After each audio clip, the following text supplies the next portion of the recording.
Amigos, ¿cómo están? Muy buenos días. Un gusto, un placer estar aquí con ustedes en este programa especial sobre la canonización de Juan 23 y Juan Pablo II.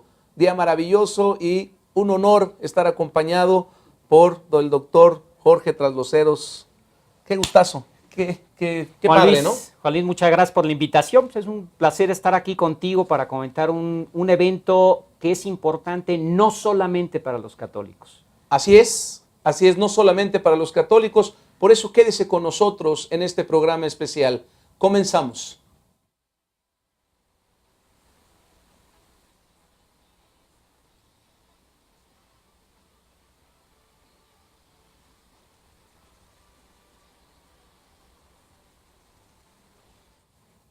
Ya estamos de regreso y bueno, pues, qué día tan importante, Día de la Divina Misericordia, un día en donde debe haber muchas gracias por este evento litúrgico que se llevó a cabo allá en el Vaticano y bueno, pues lo observé, lo vi y la verdad es que puedo concluir en un evento sencillo, un evento humilde y pues histórico al 100% y por donde queramos verlo, porque pues la presencia de 4 papas, 2 que se están canonizando, un papa emérito y bueno, el Papa Francisco que actualmente cumple con el pontificado y bueno, pues importantísimo, doctor. Sí, mira, un proceso de canonización es un evento religioso por excelencia, pero la religión tiene consecuencias. Y aquí me parece que el reto que tenemos es meterle inteligencia a todo esto, es decir, no quedarnos nada más en la parte afectiva, entender cuáles son los retos que se enfrentan. Y a mí me parece muy importante, ¿sí? Lo primero es entender cuál es el hilo conductor, qué estuvimos viendo ahí. El hilo conductor de lo que une estos 4 papas, estas 2 canonizaciones, es el Concilio Vaticano II. Esta es la clave de interpretación, el Concilio Vaticano II. Y en este sentido me gustaría leer, si me lo permites, las palabras de Juan 23, las últimas palabras que escribió Juan 23, porque en mi opinión estas son las que nos van a dar la clave de comprensión de qué vimos en esta liturgia. Porque así como quería el Concilio Vaticano II que fuera la Iglesia, así ha sido esta liturgia con un papa tan profundamente pastoral como Francisco. Adelante, Decía, antes de morir. Antes de morir, no son las últimas palabras que él pronuncia, son las últimas palabras que salen de su puño y letra 10 días antes de morir.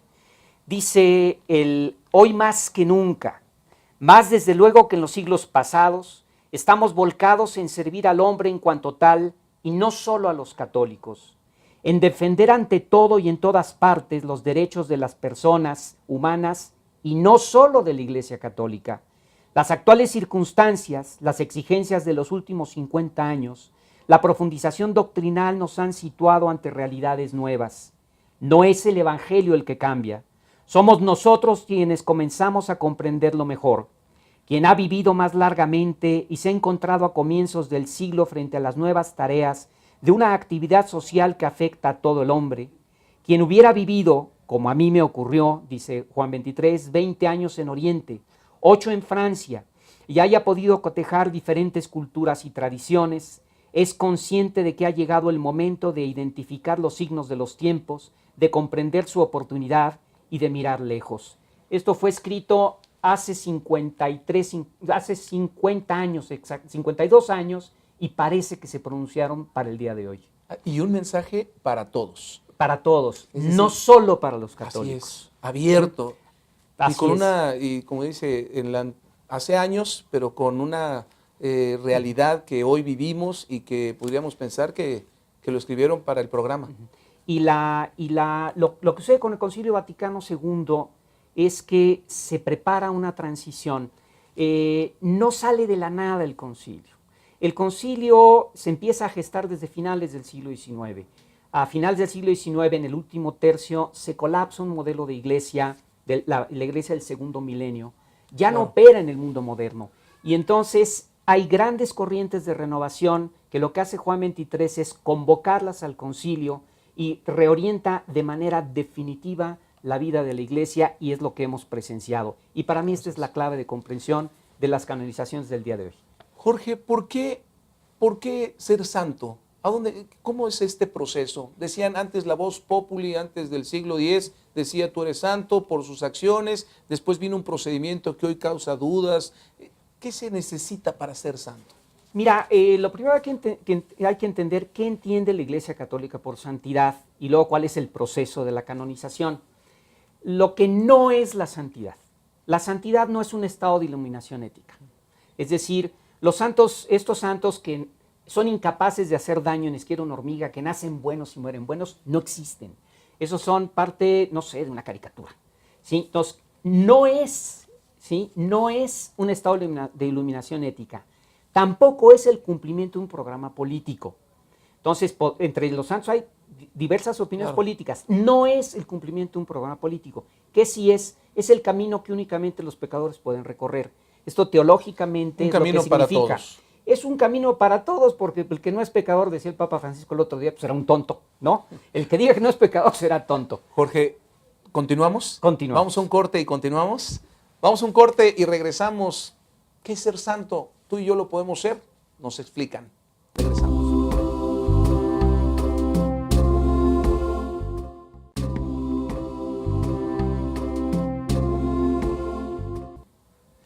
Todos podemos llegar a ser santos, que no nos dé miedo esta frase, ¿no, doctor? Porque normalmente nos espanta. Decíamos, todos podemos llegar y se necesita un proceso. Sí. ¿Cuál es? Mira, hay un principio de realismo antropológico en la religión católica y es el sentido de que todos están llamados a ser mejores desde una condición de falibilidad.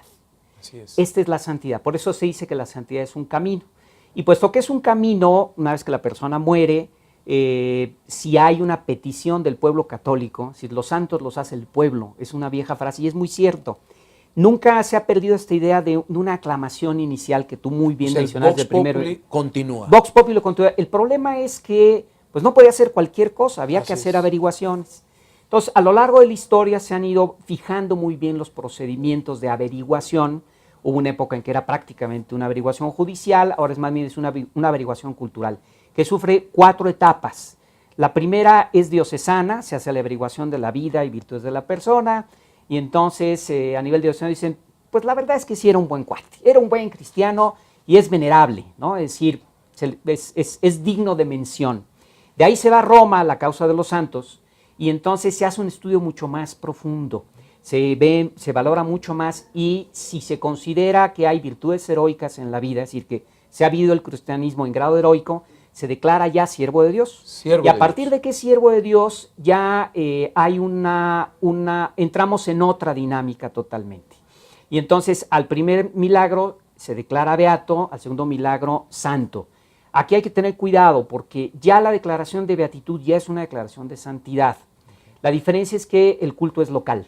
Y el otro universal. Y el otro es culto universal. Ahora, los milagros, y esto ha generado polémica. Un poco. Es que los milagros son condición necesaria, pero no indispensable para la declaración de santidad. Por ejemplo, quienes mueren mártires no necesitan operar milagros para ser declarados beatos, y beato significa santo. ¿Sí? En el caso de Juan 23 se le exenta el segundo milagro, pero bueno, la evidencia de su santidad, la fama de santidad, la influencia en la vida de las personas es más que razón suficiente para que el Papa, y únicamente el Papa, pueda exentarlo de esa situación. Facultado por el derecho canónico, es decir, es una facultad y se tiene que agregar pues todas estas circunstancias alrededor para poder operar con esta extensión. Y aunque no es el procedimiento común, ni es raro, ni es extraño, ni le salieron orejas en las ni fue patas. Novedoso, es algo establecido que se ha utilizado con recurrencia.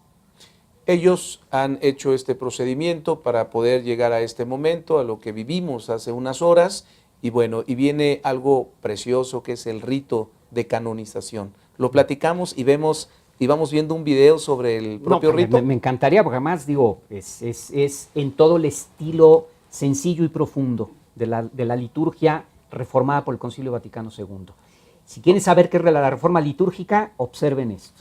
Vamos a ver el rito y vamos a tener la explicación y los comentarios del doctor. Muchísima gente acudió a esta ceremonia. Dicen que la avenida que serán unos 500 metros, doctor, más o menos. No tengo el gusto de conocerlo. Son 500 metros, había aproximadamente 400,000 personas y en sus alrededores sumaron unas 800,000 personas. Pero mire, ahí está, ahí da inicio, ¿no? Da inicio. Lo que vamos a ver ahorita, seguramente. El cardenal Ángelo Amato, prefecto de la Congregación de la Causa de los Santos. Ahorita el cardenal Amato, el Santo que es el Padre, y prefecto para la solicita Congregación de los que se Santos, proceda va a a la solicitar 3 canonización veces de los beatos Juan XXIII y Juan Pablo II. Beatísimo Padre, la Santa Madre Iglesia pide con fuerza que su santidad inscriba a los beatos Juan XXIII y Juan Pablo II Ioannem vigesimum tertium et Ioannem Paulum secundum en el libro de los santos, y como tales sean invocados por todos. Deo Patri Onnipotenti, preces nostras, per Iesum Christum levamus, ut Beate Maria Virginis, et omnium sanctorum Queridos hermanos, elevemos nuestras oraciones a Dios Padre Omnipotente por medio de Jesucristo para que por intercesión solicita que santos sostenga con su gracia lo que estamos por cumplir. Preces populi tui quesumus Domine, benignus admite. Escucha, te rogamos, Señor. Et ecclesiae tue proficiat incrementis, per Christum Dominum nostrum. Te pedimos, Señor, que escuches benigno nuestras oraciones. Beatissime Pater, Sancta Ecclesia instantius flagitat, ut sanctitas vestra, Filios osi Confortada de la unánime oración, Beatísimo Padre, la Santa Iglesia vuelve a pedir con mayor fuerza que vuestra santidad quiera inscribir a estos hijos elegidos en el libro de los santos. Ut mentes nostra illumines atque Christus Dominus ne permittat errare ecclesiam suam in tanto. Invoquemos al Espíritu Santo vivificante para que ilumine nuestra mente y Cristo Señor no permita a su iglesia errar en una obra así tan importante.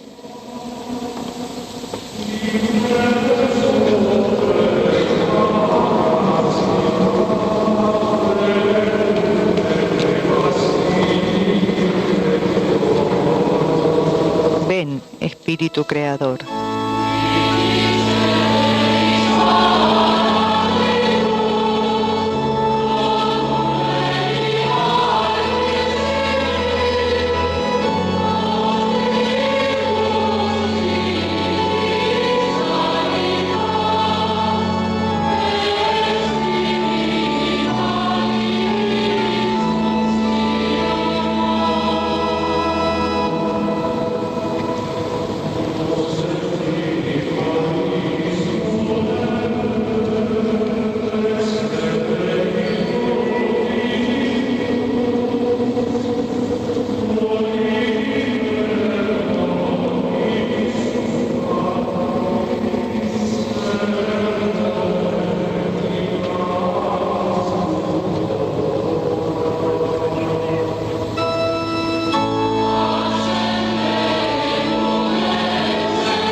tiene lugar la tercera petición. Beatísimo Padre, la Santa Iglesia, confiando en la promesa del Señor de enviar sobre ella el Espíritu de la verdad, que en toda época mantiene el supremo magisterio inmune del error, suplica con grandísima fuerza a su santidad de querer inscribir a estos hijos electos en el libro de los santos.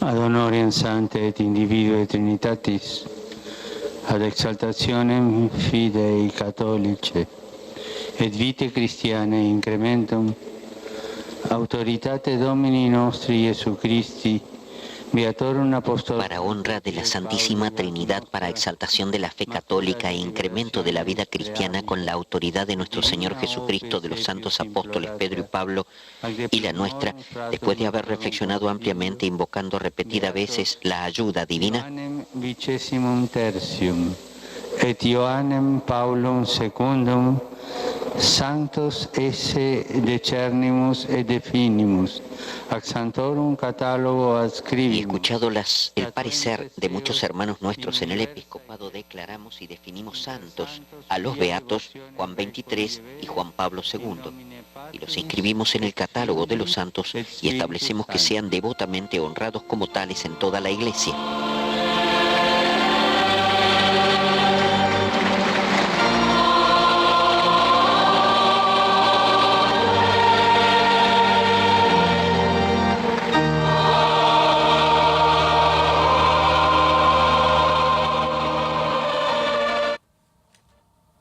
Mucho que comentar, mucho que analizar, desde la presencia de su santidad Francisco, su sencillez, porque hasta en la vestimenta hace historia otra vez, la imagen de Benedicto presente, creo que es la primera ocasión en una misa donde están pública juntos, eso marca un antecedente, y bueno,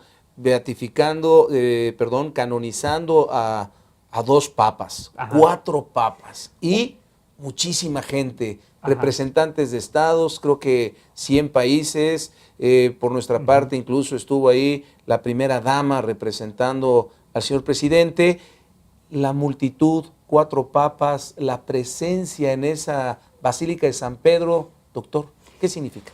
Mira, aquí hay, me parece que 2 cosas muy importantes. Si recuerdan el barrido de la Cámara, que seguramente gran parte de nuestro público lo vio en la madrugada o en alguna de las retransmisiones, lo que estamos viendo es la enorme diversidad que constituye la Iglesia, ¿sí? La Iglesia, a partir del Concilio Vaticano II, dejó más de enorme manifestación su enorme diversidad. Hay otras imágenes donde va barriendo la Cámara a los obispos y representantes de las iglesias orientales. Se nos olvida que la Iglesia hoy en día es más católica que nunca más, así como lo dijo Juan 23 en sus palabras que leímos, ¿sí?